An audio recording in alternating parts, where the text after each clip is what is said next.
Assalamualaikum warahmatullahi wabarakatuh. Hari ini kita akan membahas huruf G. Huruf G ini dalam zona dia meliputi untuk huruf kecilnya ada dua zona, yaitu zona middle dan zona lower. Zona middle-nya itu bagian kepala huruf G, zona lower-nya itu tarikan ujung tulisannya. Nah, untuk huruf G kapital itu meliputi zona upper dan zona middle. Dalam zona ini, kecenderungan ketertarikannya itu pada aktivitas fisik, materi, relasi sosial, serta berhubungan dengan seksual atau kesenangan biologis.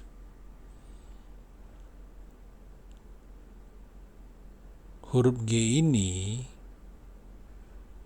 merupakan satu di antara huruf kantong uang.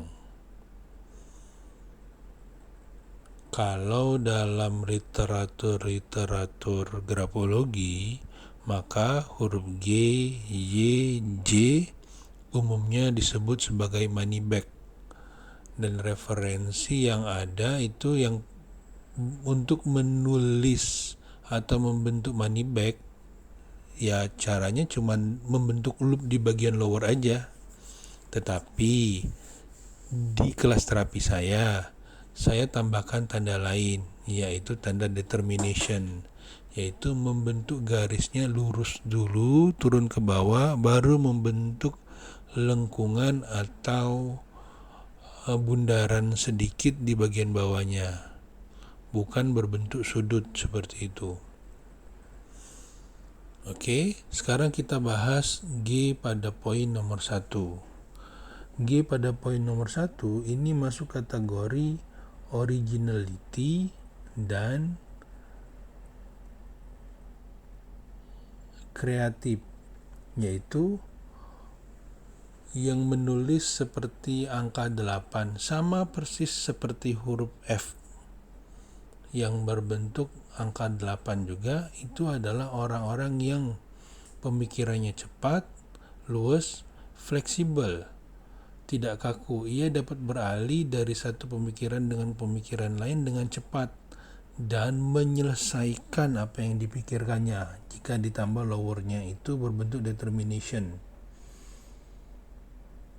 Nah, kemudian poin nomor 2 dan nomor 3 itu loop, apalagi nanti nomor 25 itu dilihat dari lebar loopnya. Seseorang yang menulis huruf G dengan loop yang besar ini mengindikasikan ia mampu membuat gambaran visual di otaknya atau mental imagination seperti ide, perencanaan, inovasi, inspirasi, dan lain-lain. Dan ia gampang bosan dengan hal-hal yang dilakukan secara monoton.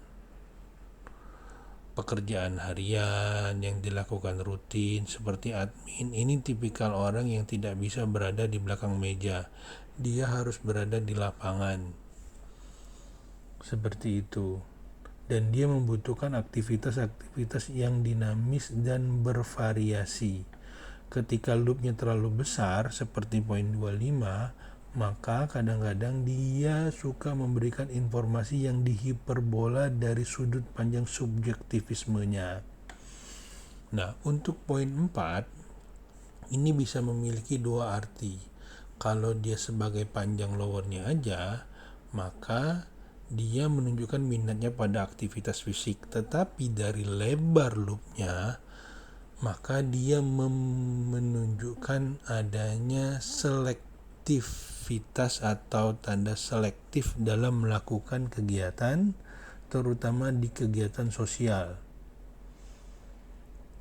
Dan ia cenderung jadinya picky dalam bergaul, memilih. Tidak semuanya dia pergauli atau temani. Beda dengan poin nomor 2 dan nomor 3. Itu lebih terbuka dan senang melakukan hal-hal yang baru. Nah, poin nomor 5, ini tidak terbentuk huruf kantong uang. Kalau secara imajinasi, jika lowernya panjang, sama mempunyai potensi imajinasi, membuat ide, perencanaan, dan lain-lain. Tetapi beberapa sumber dari grafologi menyatakan kalau seandainya tarikan loopnya itu tidak masuk ke dalam zona middle, maka dia tidak membentuk realisasi. Hanya sebatas keinginan-keinginan saja, tanpa mau merealisasikannya. Itulah kenapa penting membentuk huruf kantong uang, wajib tarikan ujung lowernya itu masuk ke dalam zona middle. Oke, itu poin nomor 5. Nah, poin nomor 6, ini membentuk sudut. Ingat, sudut harusnya yang bundar berbentuk sudut, itu berarti ada unsur apa? Marah, benci, kecewa, dan akhirnya melukai dirinya sendiri, termasuk menjadi orang yang agresif dan tidak sabaran. Ada kecenderungan ingin mendominasi orang lain, termasuk keluarga-keluarga dekat, dan akhirnya ini karena dia zona lower berdampak kepada hubungan seksual. Kenapa? Karena sedikit kurang natural dan sedikit kasar, sehingga kalau preferensi seksual saya nggak bisa ngomong ya, balik lagi ke selera. Tetapi dengan kekasarannya mungkin ada segmen-segmen tertentu yang cocok, tapi umumnya enggak.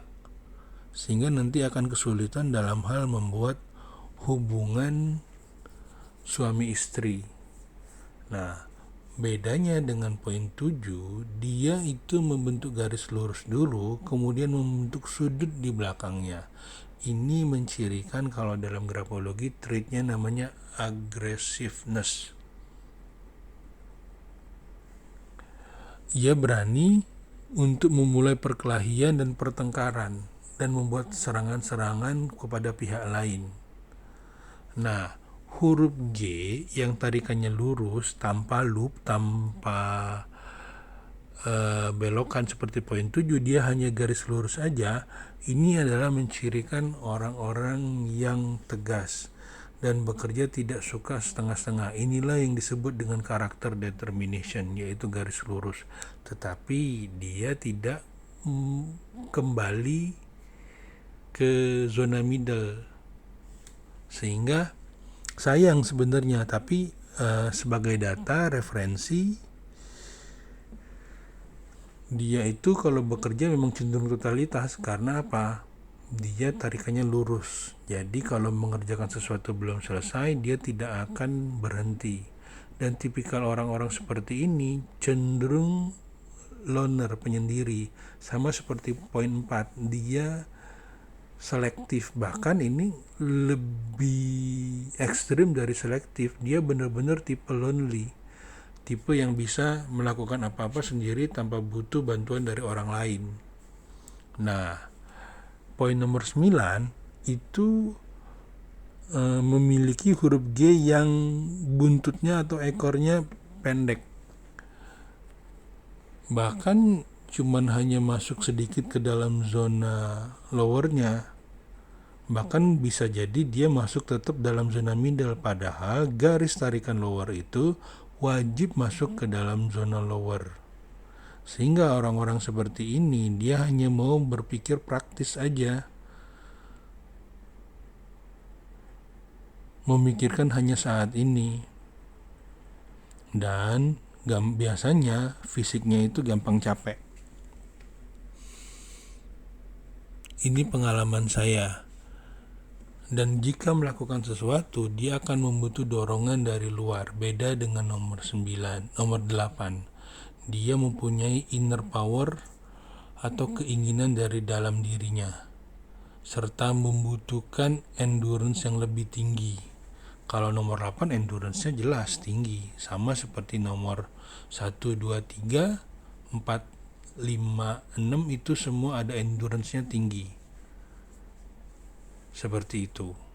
Itu poin nomor 9. Nah, poin nomor 10 ini termasuk tanda kriminal, yaitu dalam grafologi disebut juga dengan valence claw,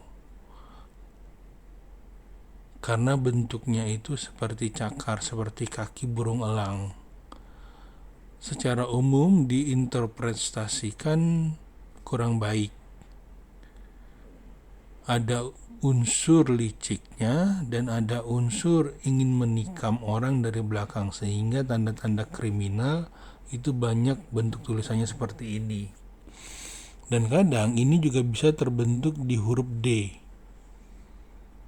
Perhatiin deh, kalau seandainya garis bawah huruf G-nya itu bentuk lurus, maka dia bisa seperti huruf B kan? B dan D juga bisa.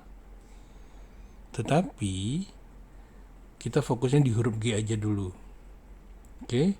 Nah, nomor 31 nanti kita bahas. Ini sama dengan huruf F. Kita ke nomor 11 dulu aja ya. Nomor 11 ini seperti angka 9. Nah, orang-orang yang memiliki menulis seperti angka, kayak huruf E seperti angka 3, huruf B seperti angka 6, huruf G seperti angka 9, ini orang-orang yang memiliki ketertarikan pada perhitungan seperti matematika, akuntansi, dan lain-lain, dan menunjukkan pola pikir yang step by step. Kalau nanti di huruf M itu bentuk hurufnya itu bundar-bundar atau kotak-kotak, namanya metodis. Selain dari itu juga menunjukkan keterampilan tangan yang baik, manual dexterity. Nah, ini juga tanda bahaya pada poin 12, yaitu huruf G-nya itu tarikan ujungnya itu menuju ke bawah. Dan kalau menuju ke bawah ini benar-benar vital, yaitu tanda namanya fatalism atau fear of success. Nah, banyak dari kawan-kawan terapi menulis yang membuat bentuk tulisannya seperti ini. Dia tidak sadar, makanya saya selalu meminta ujung tarikan huruf G, huruf F, huruf Y, atau huruf lower manapun, itu saya minta untuk naik ke atas. Nggak boleh ke bawah, ini yang pasti banget. Juga nggak boleh ke arah kanan, mendatar ke kanan, nggak boleh juga. Wajib naik ke atas. Kenapa? Karena biasanya ujung-ujungnya orang-orang seperti ini gampang pesimis, dan terkadang pemikiran mereka itu terhadap hal-hal negatif cukup besar. Itu kenapa dengan membentuk ujung huruf G-nya naik ke atas membuat mereka menjadi berpikir lebih positif. Seperti itu. Dan perhatikan, begitu tarikan ujung lowernya masih di dalam zona lower, dia tidak masuk ke dalam zona reality.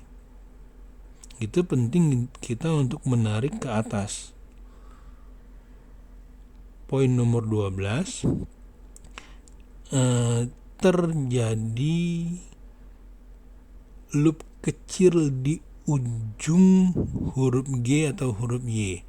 Ini namanya dalam grafologi trait-nya disebut klanis, yaitu klan atau geng. Jadi orang-orang seperti ini orang-orang yang senang bergaul dengan geng-geng ataupun kelompok-kelompok yang dia merasa nyaman dan hanya berasosiasi seperti itu, dan orangnya sukuisme.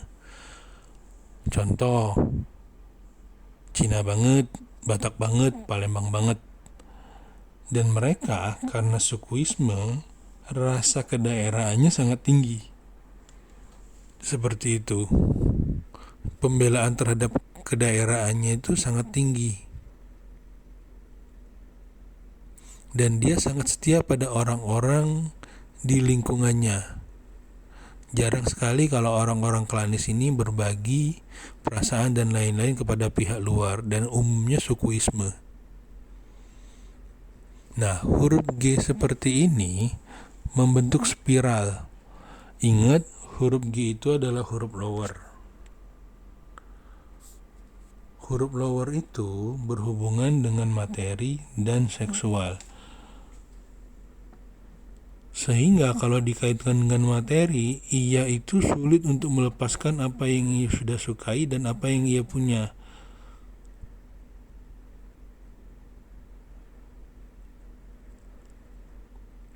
Dan orangnya pendendam, membebani dirinya dengan kenangan masa lalu yang pahit itu masih diingat-ingat terus. Terkadang sudah menyatakan maaf tetapi di dalam hati masih sulit untuk memaafkan dan sangat mengingat untuk hal-hal yang negatif.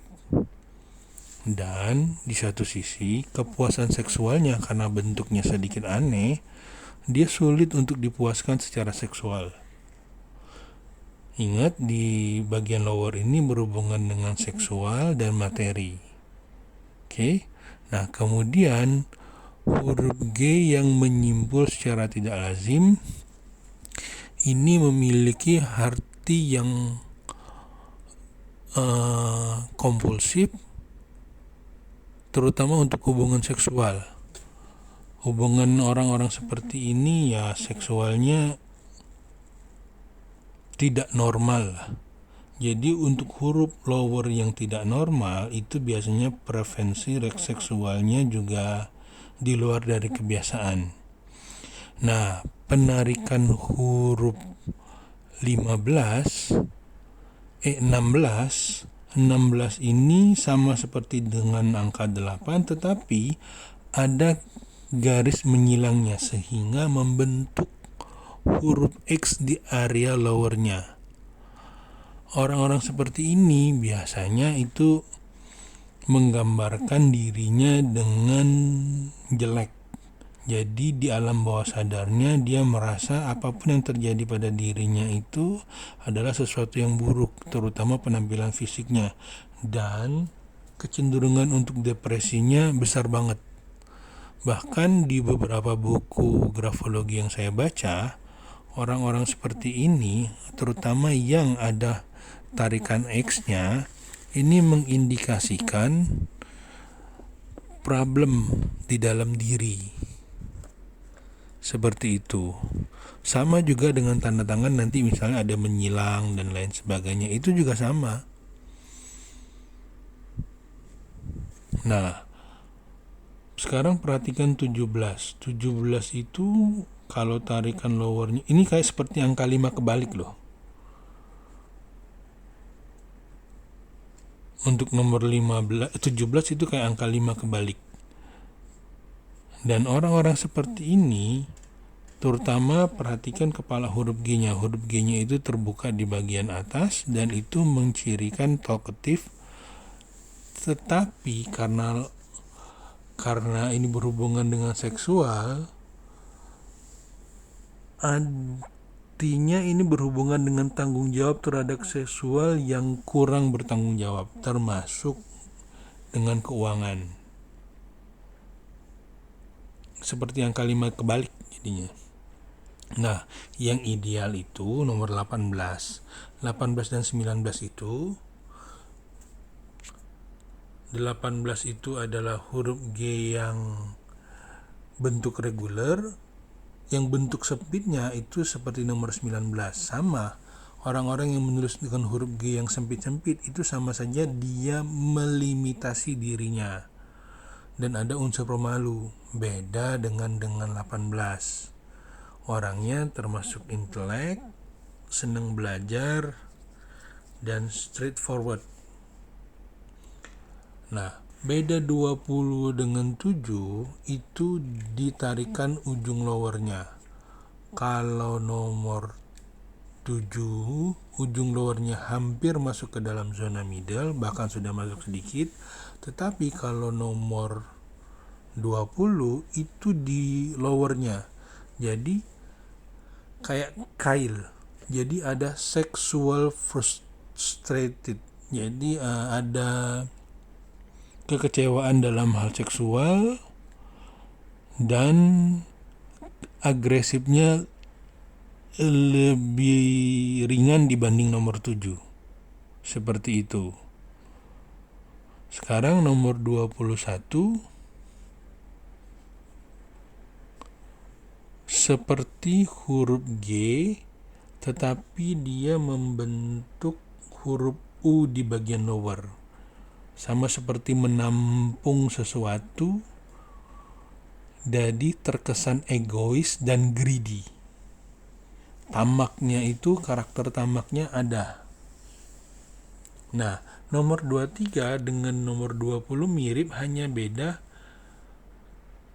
koilnya atau ujungnya itu kalau yang nomor 21 sebelah kiri, yang nomor 23 sebelah kanan.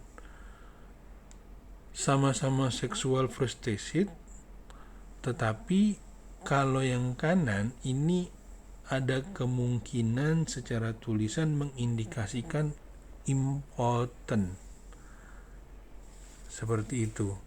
Kalau nomor 9, nomor 20 belum bisa kita indikasikan impotent karena data dari buku-buku referensi yang saya baca tidak mengindikasikan itu.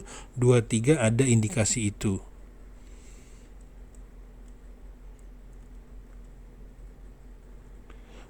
Dan ada unsur pemalunya di situ. Timidity-nya ada. Nah, nomor 24 sama berbentuk sudut dengan nomor 6, tapi bedanya sudutnya itu mendatar di bagian lower. Kalau nomor 6 itu bersudut kemudian membentuk segitiga. Ini sama-sama segitiga, tapi bedanya di lowernya harus bundar, dia membentuk alas segitiga. Nah, ingat lower itu berhubungan dengan seksual dan materi. Jadi kalau di sini berdasarkan buku yang saya baca, keinginan materinya itu sangat tinggi, mengindikasikan kebutuhannya itu ingin segera dipenuhi. Nah, untuk poin nomor 25, lebarnya itu sangat lebar banget, sehingga kalau bisa dikatakan abnormal sih. Kenapa? Itu kenapa saya minta kawan-kawan di terapi menulis untuk membuat huruf G-nya itu dengan proporsional. Kalau di margin di grafologi fundamental, margin kiri itu masa lalu, margin kanan itu masa depan, margin kiri itu berbicara ibu, margin kanan berbicara ayah. Nah, karena ini dominan banget di sebelah kiri, jadi ada keterhubungan dengan ibu yang sangat kuat dan berhubungan dengan masa lalu yang sangat kuat. Ditambah lagi, tarikan ujung lowernya itu belum masuk ke dalam zona middle, masih di zona lower. Oke, nah nomor 26 dia tidak terbentuk huruf kantong uang, hampir-hampir saja terbentuk huruf kantong uang. Ini juga sama, seksualnya itu inhibited.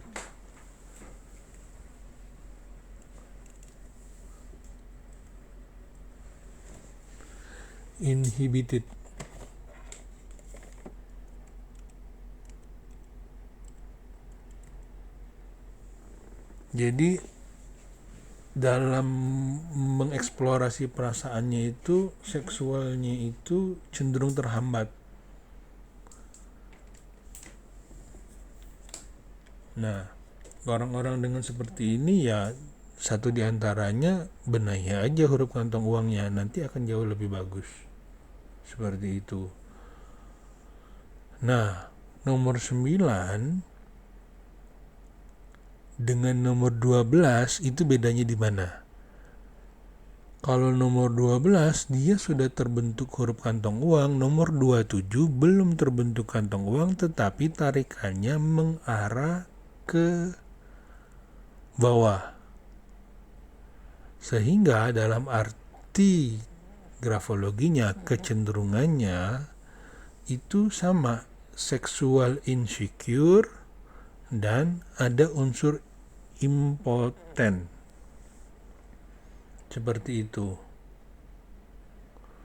Nah, nomor 28 dan 12 mirip, tetapi yang membedakan dia itu belum terjadi cross di tiang huruf G-nya dan masih di bawah zona middle atau masih di dalam zona lower.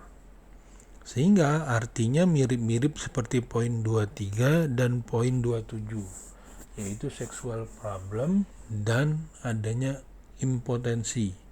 Nah, nomor 28, perhatikan huruf G itu kepalanya kalau kita lihat itu sama seperti huruf A. Oke, yaitu talkative.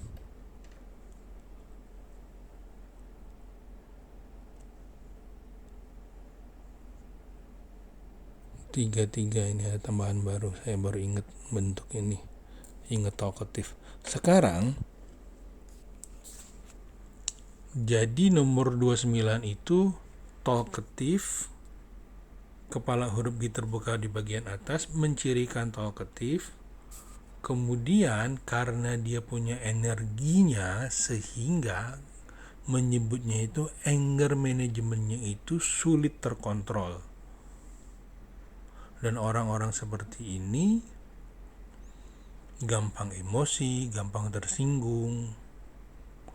Apalagi misalnya sudah terbuka huruf G bagian kepala, bentuknya ujung lowernya seperti angka 7. Cocok lah, agresif, ditambah lagi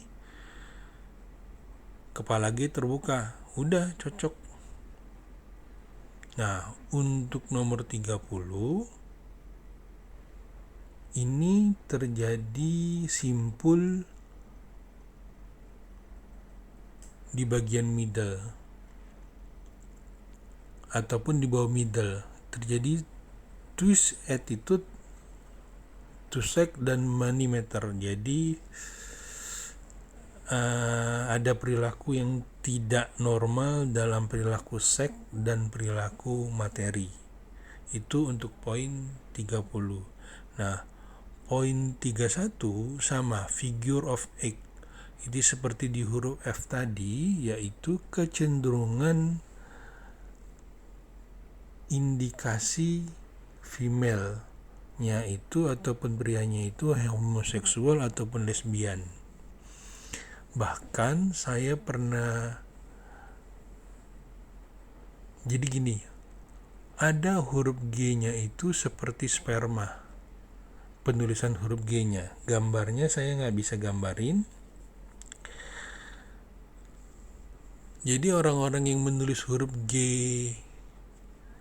seperti sperma itu bisa jadi memang pekerjaannya, maaf ya, seperti itu karena terbiasa bermain dengan hal-hal seperti itu.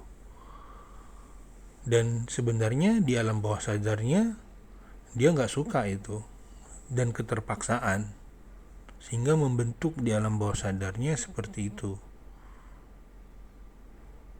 Oke, nah sekarang poin 32. Poin 32 ini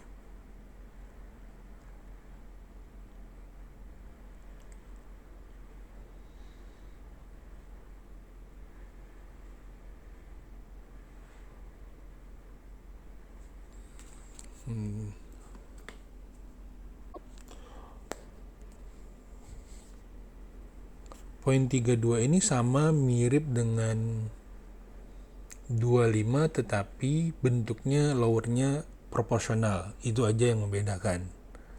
Nah, poin 33 itu sama seperti huruf 29, hanya yang membedakan yaitu kepala huruf G-nya terbuka di bagian bawah. Sama seperti huruf A yang terbuka di bagian bawah, yaitu mencirikan kebohongan. Begitu juga dengan huruf G, tetapi karena huruf G punya energi sehingga dampak buruknya lebih besar. Nah, dari semua bentuk huruf G ini, mana yang jelek? Banyak sekali, terutama bentuk sudut, yaitu 6, 7, 10, 9 juga ya karena pendek, 16, 14, 12, 15, 19, 20,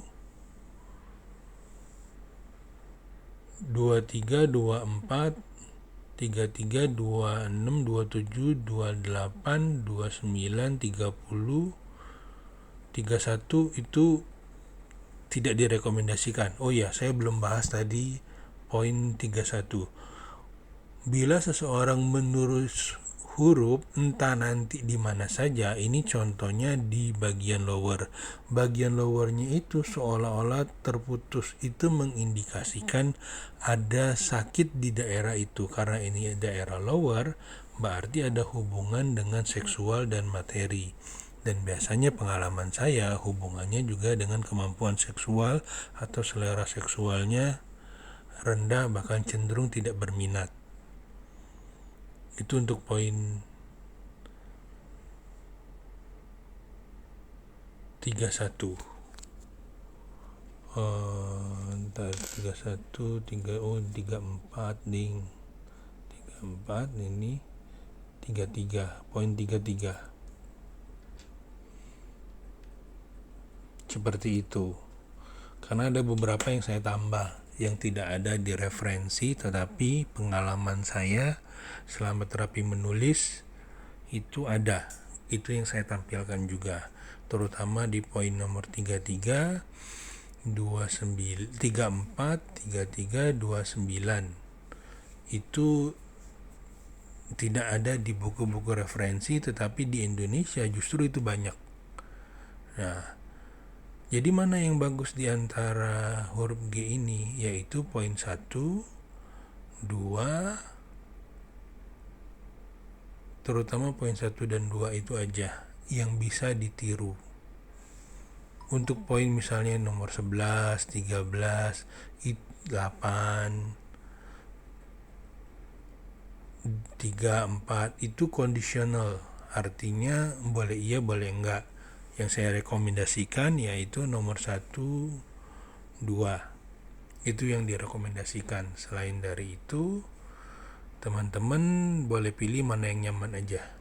Tetapi tidak direkomendasikan yang bersudut dan bentuk lowernya aneh-aneh, karena itu mengindikasikan hal yang lebih mendalam. Tetapi kalau seandainya bentuk teman-teman seperti itu, saran saya benahi aja sehingga membentuk lower yang jauh lebih bagus. Oke, nanti kita akan sambung lagi di alfabet berikutnya.